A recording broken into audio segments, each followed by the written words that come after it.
You want to do the show? Yeah, because I'll try to pretend I'm actually happy and cheerful. Crap. There's a soundbite for you.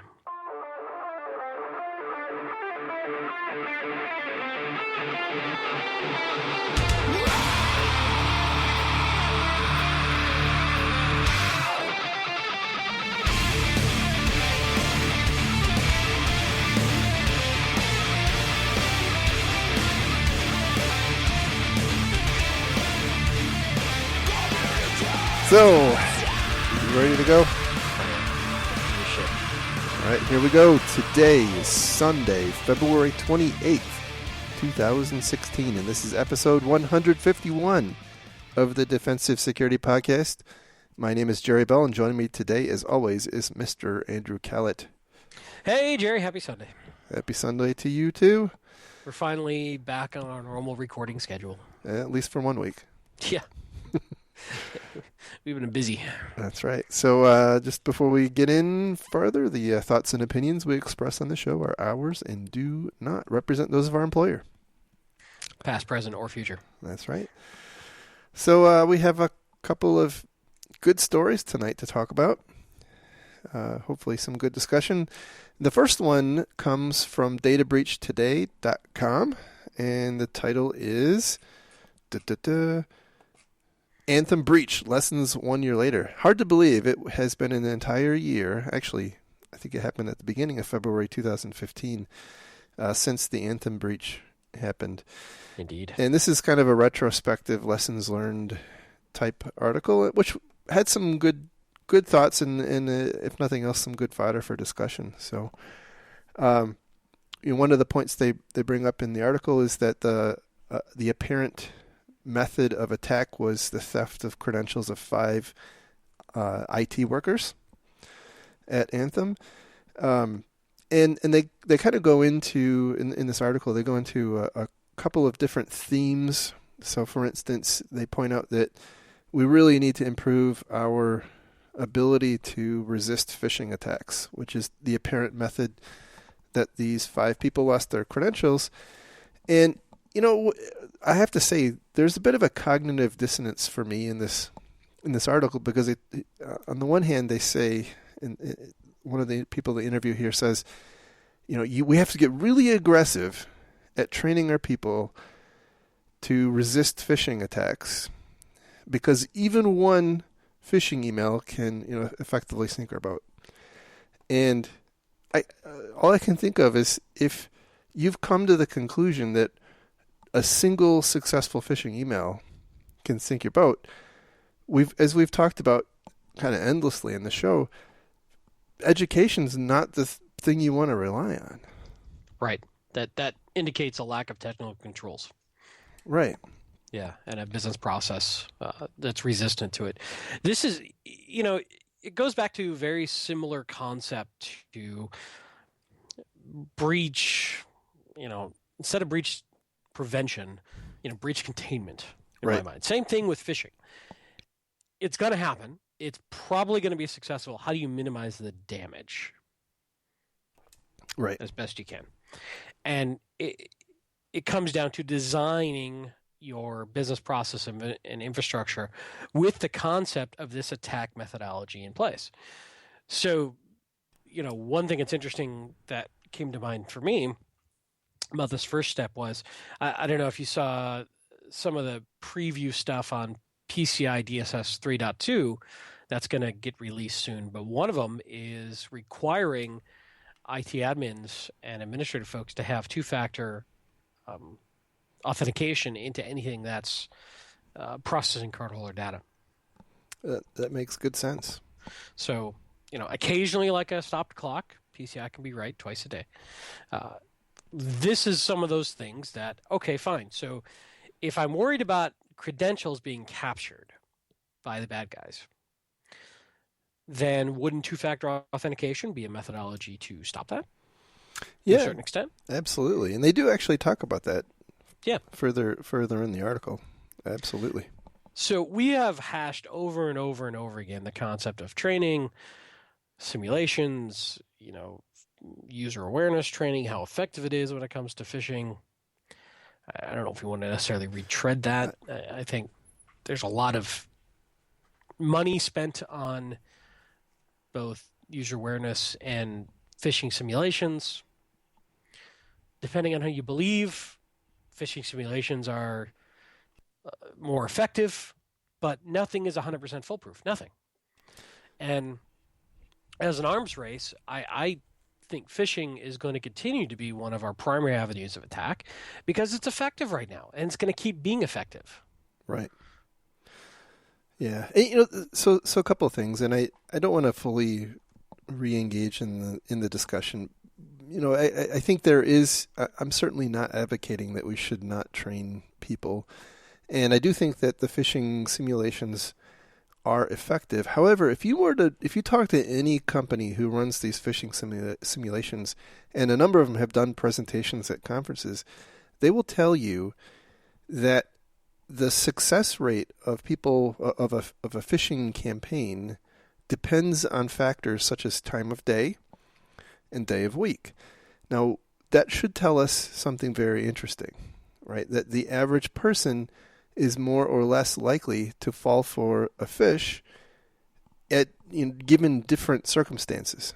We know from one of the I can't remember the name of the publication, but there was a vice president who had woken up and she got a phish from the Syrian Electronic Army, and she looked at it on her phone and she fell for it, right?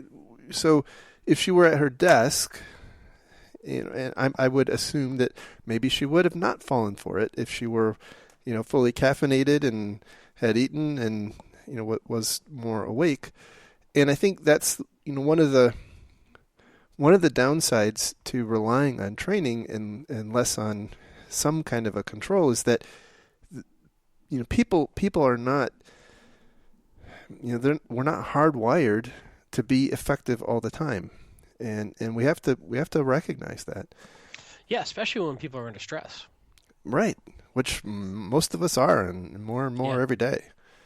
So we have to understand that humans are fallible beings.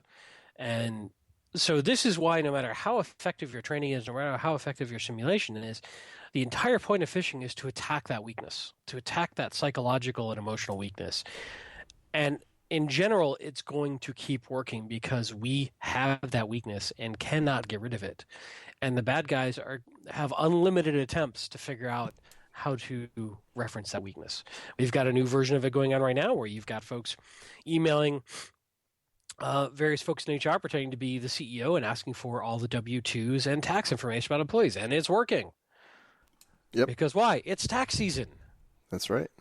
So we inherently are going to keep fighting this problem, and I don't know that you're ever going to get rid of it fully with user awareness and training and that sort of thing in simulation.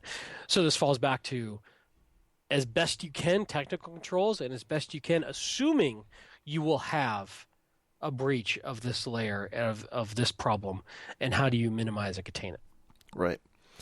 I would say the other thing too is to look at opportunities for non-traditional technical controls beyond just the another email filter or another phishing filter.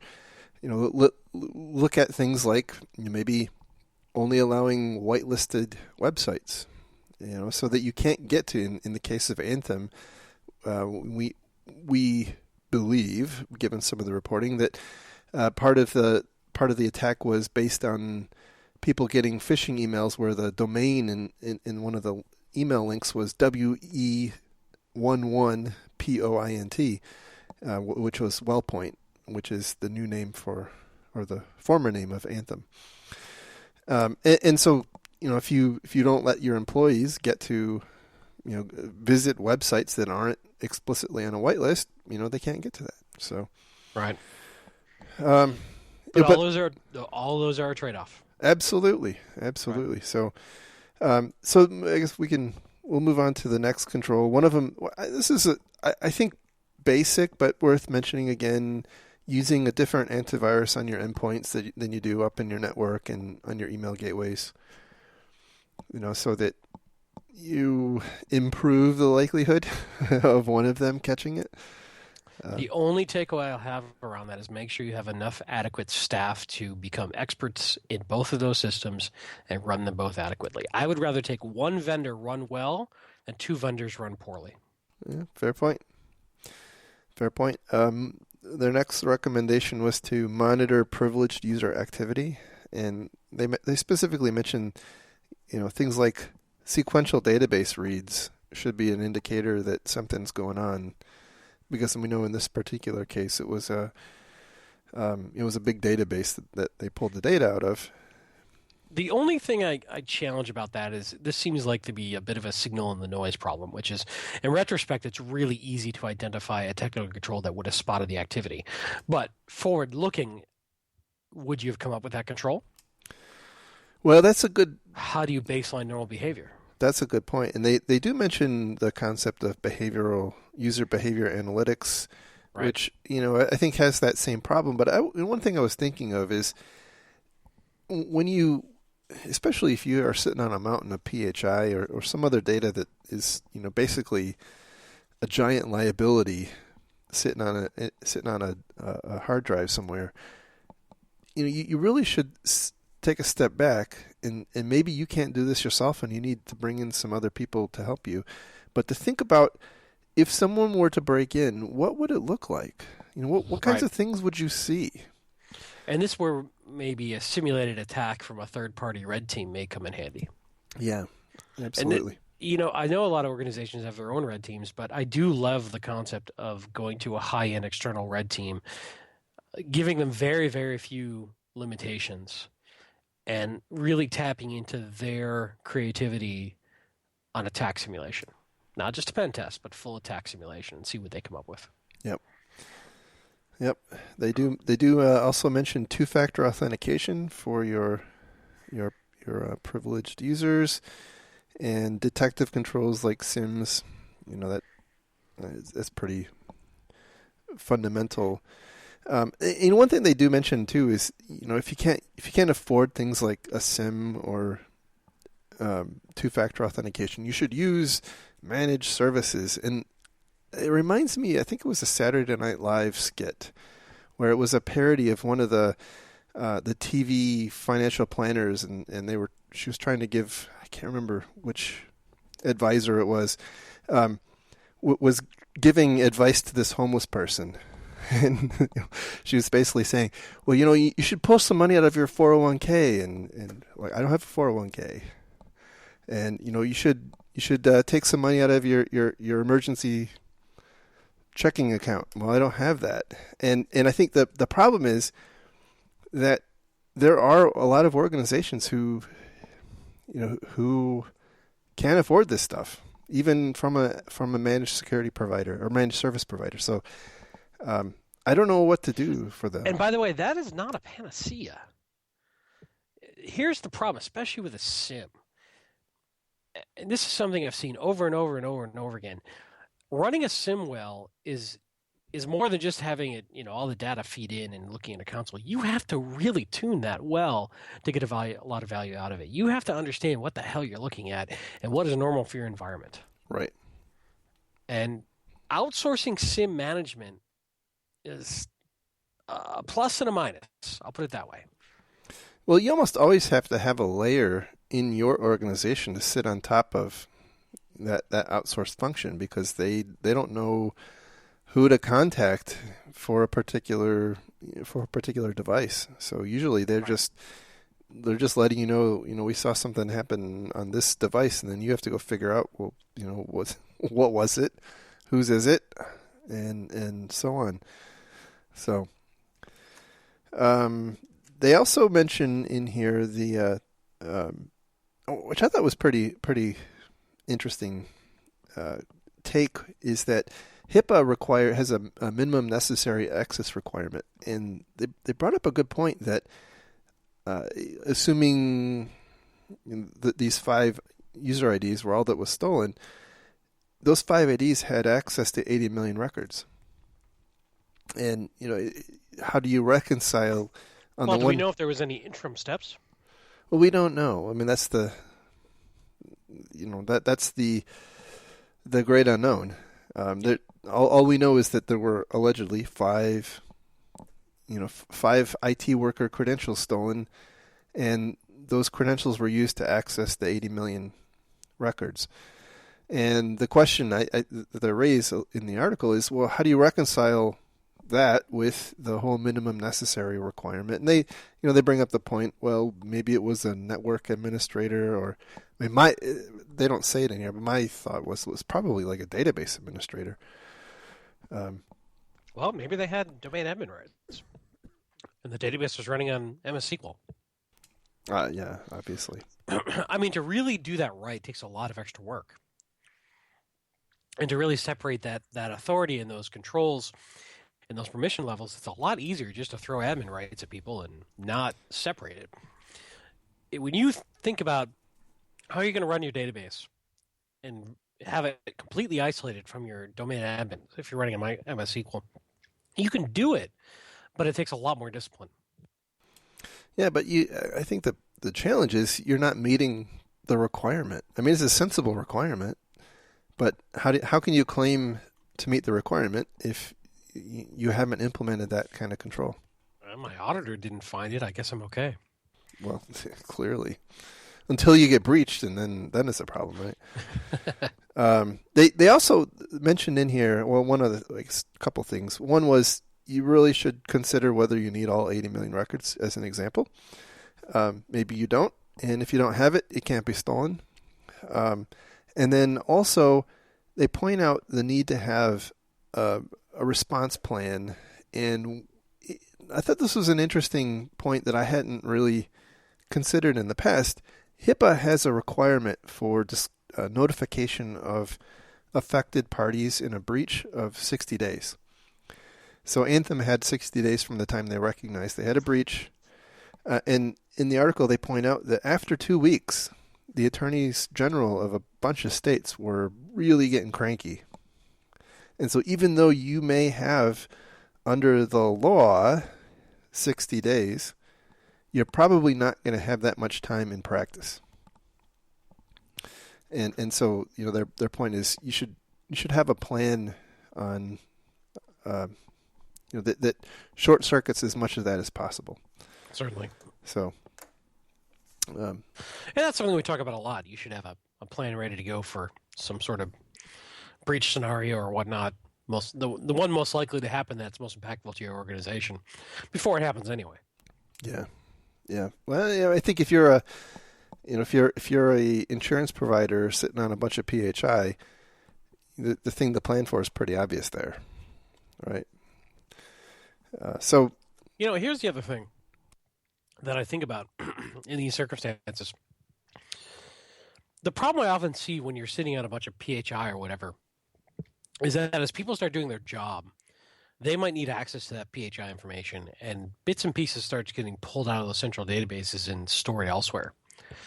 And in little bits and pieces, that's not a big deal, but you might be surprised if you started looking at everybody's desktops and file shares and whatnot, how much of that so-called sensitive data gets sprinkled around the organization as people do their job.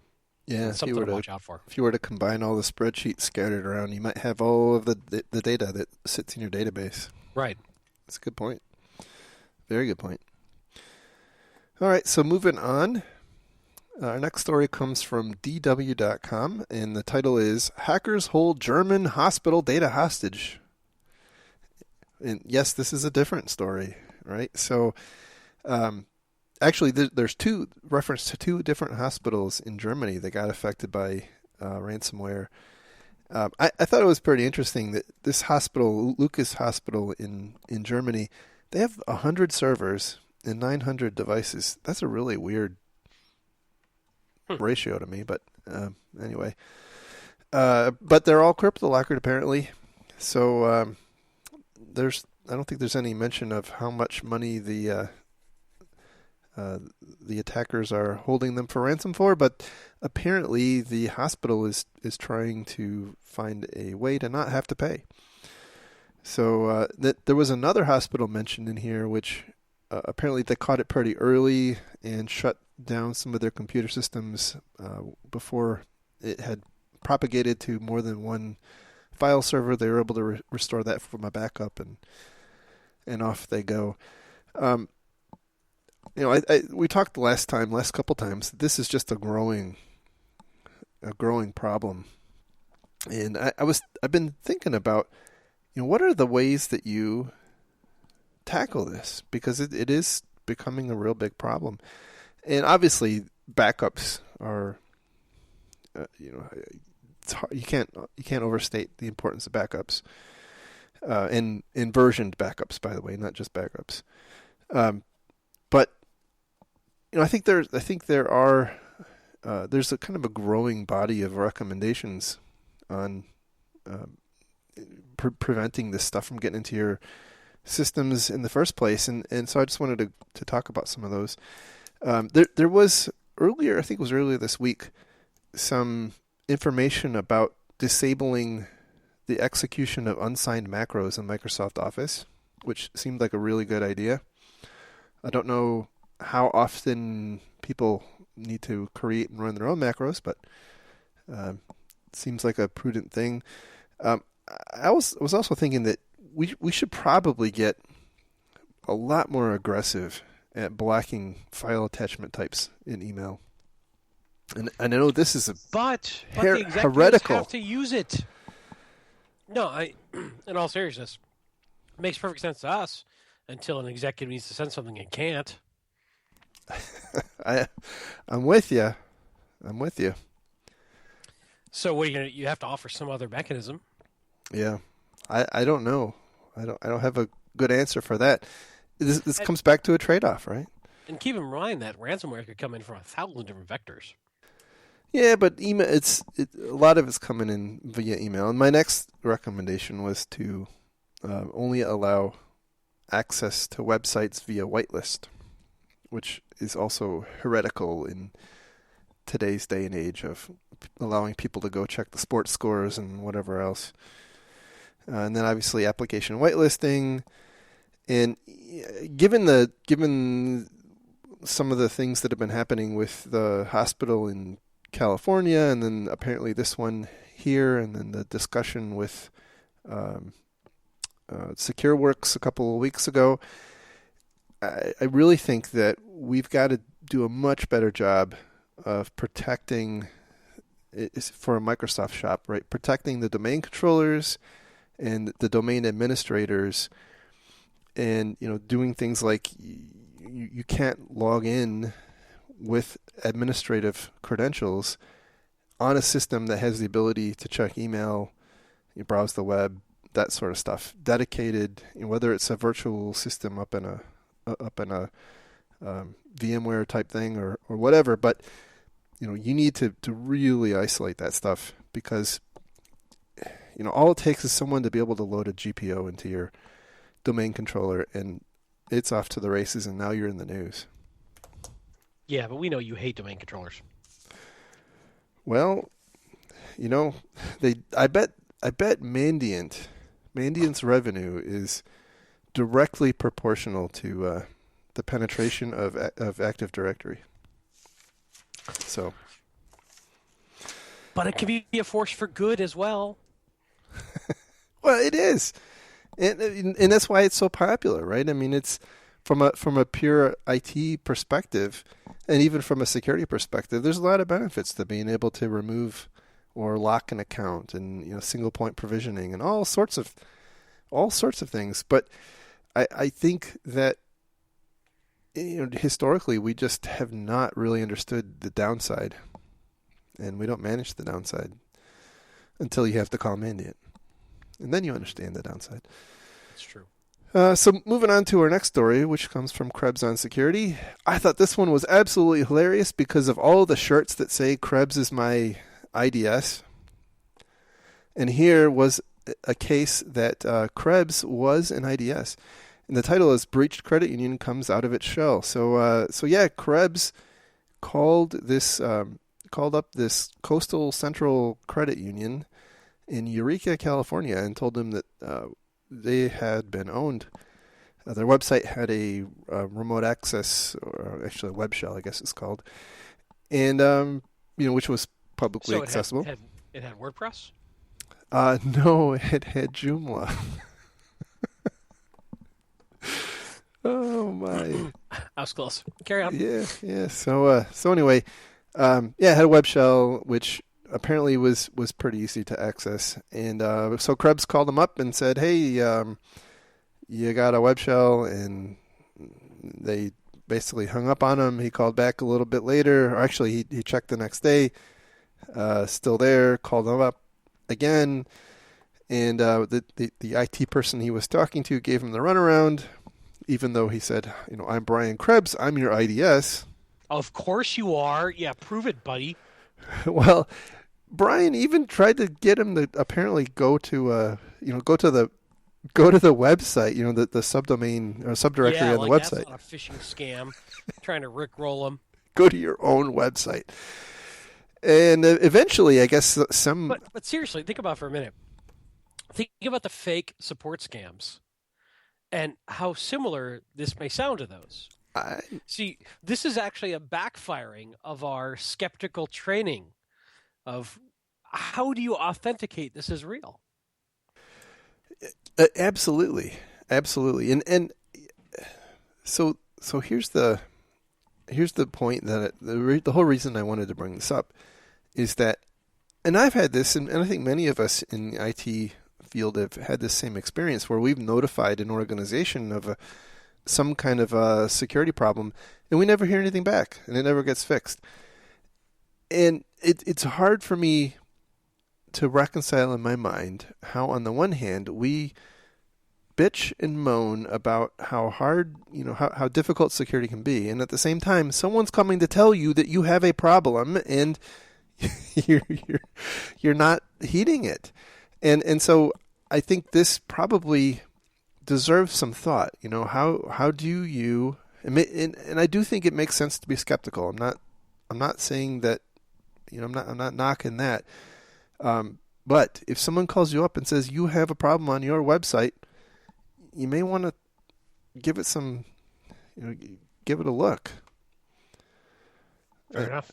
And that's and also don't run Joomla on your website if you're a bank. Or WordPress.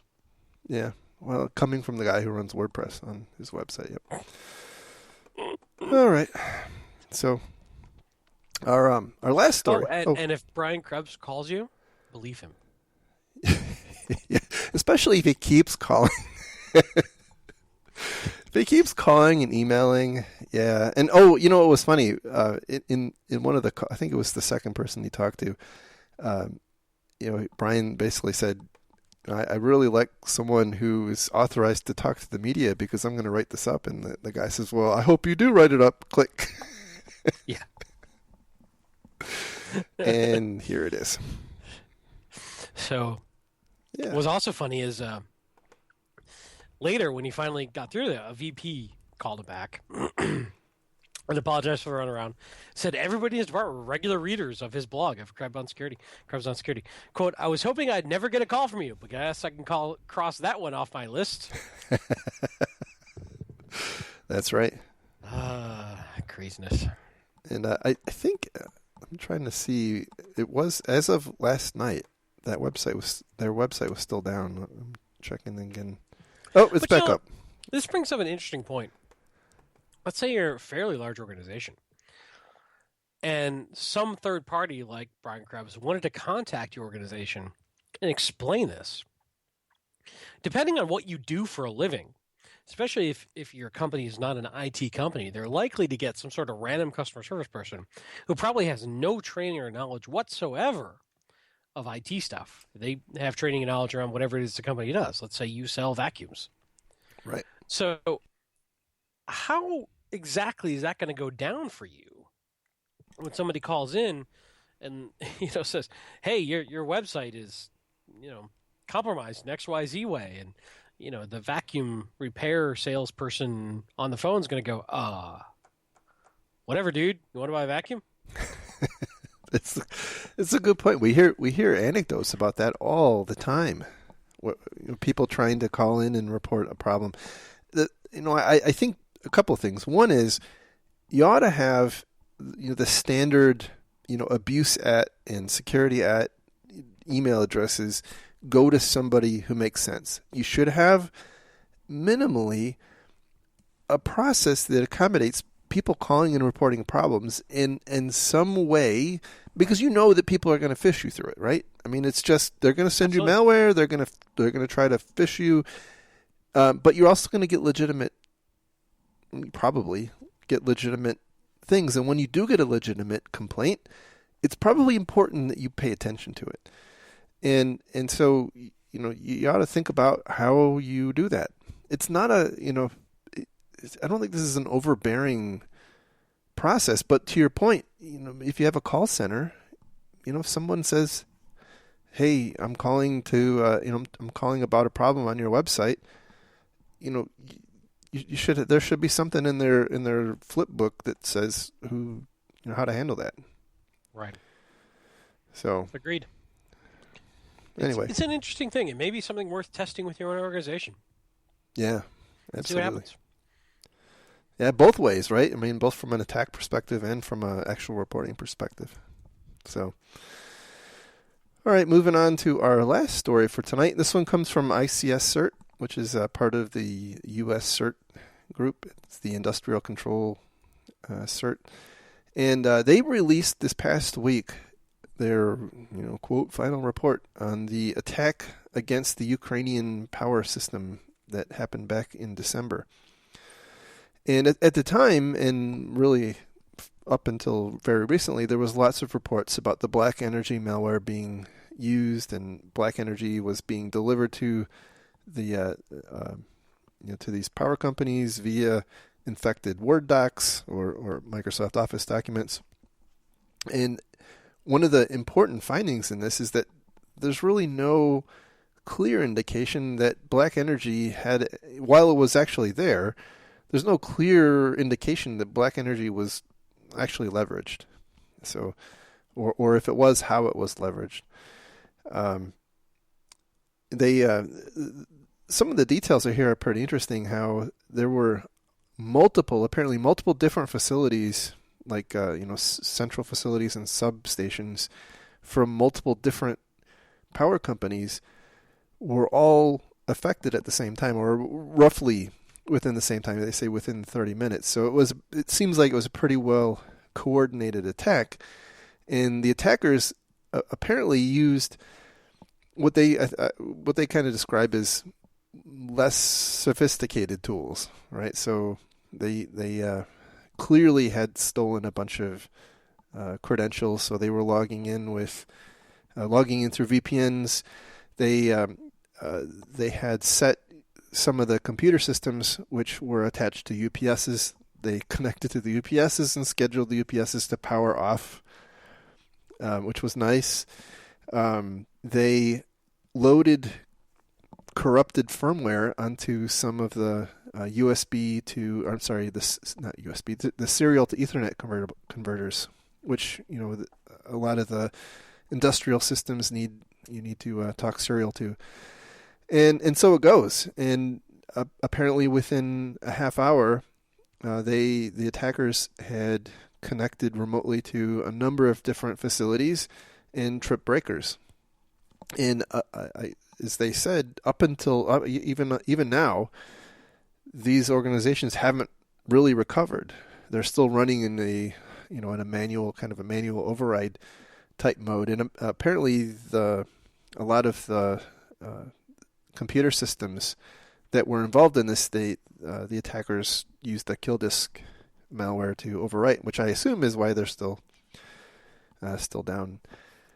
However, I would think that maybe they would be back up by now. But they did give some really basic advice on how to avoid this. Things like don't use a modem to connect to your to your thing. I mean, the listeners could not see my eye roll. That went all the way to the back of my head.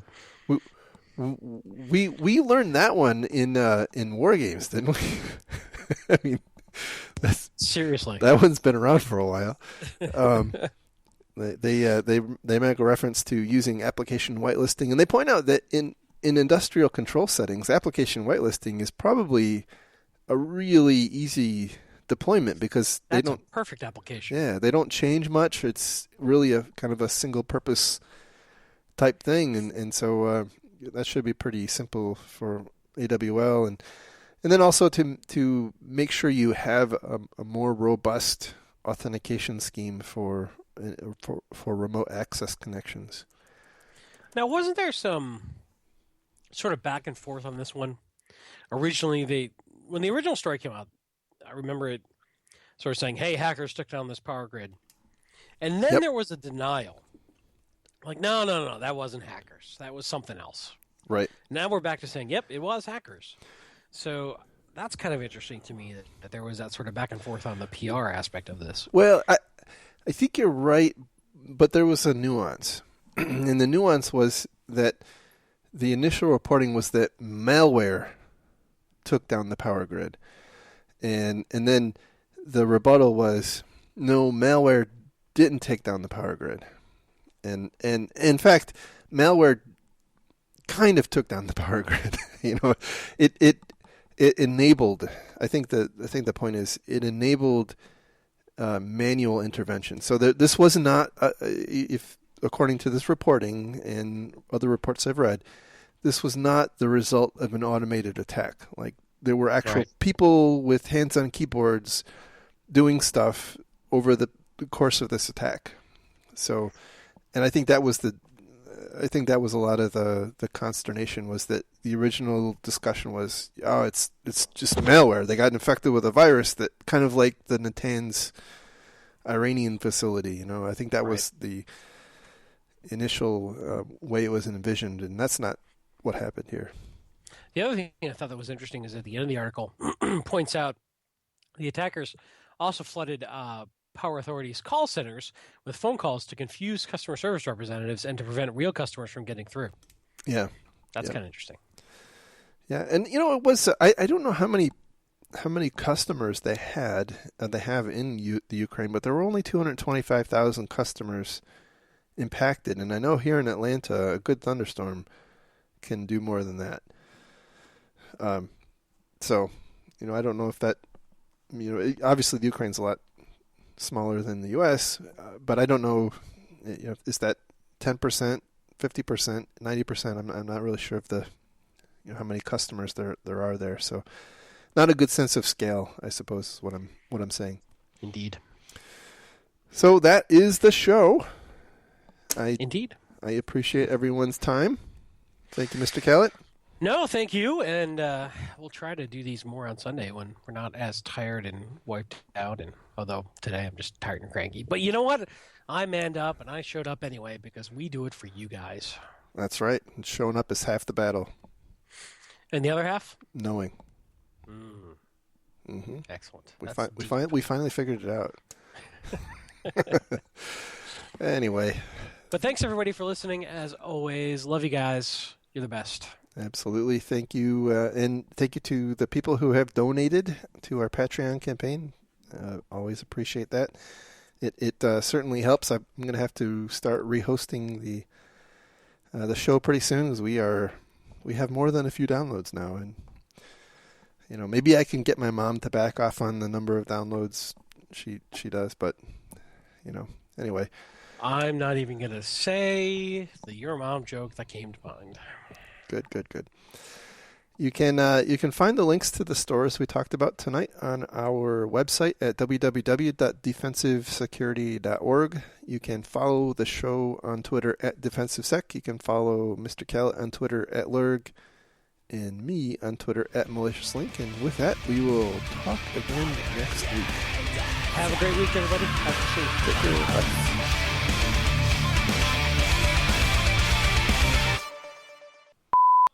Hello. Yo. Hello, this is Steve with Windows Support. You Hi, have Steve. viruses on your computer that I must fix. Well, thank you so much for calling, Steve. Here, let me give you my passwords. Too much llama porn. My mother warned me about that. She had a lot of foresight. Bye-bye. Bye-bye now. Bye-bye. Bye-bye. Bye-bye. Bye-bye. Bye-bye. Bye-bye. Bye-bye. Bye-bye.